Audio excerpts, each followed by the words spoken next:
Ito ay rated SPG. Striktong patnubay at gabay ng magulang ang kailangan. Maaaring may masiselang tema, lengguwahe, karahasan, sexual, horror o droga na hindi angkop sa mga bata. Sa pag-uumpisahan ng kabanata ng Sigabo, isang misteryoso ang pangyayari, ang gigimbal sa katahimikan ng baryo. Dahil dito sa episode 2, mas marami pang lihim ang mabubunyag at mas lalalim pa ang misteryosong bumabalot sa buhay ng mga tauhan dito. Matapos nga ang pangyayari, hindi pa rin mapakali itong si Sigabo.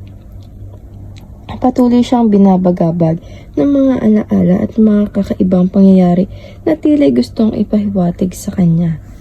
Habang sinusubukan niyang hanapin ang katotohanan, may mga bagong revelasyon na unti-unting lumalantad.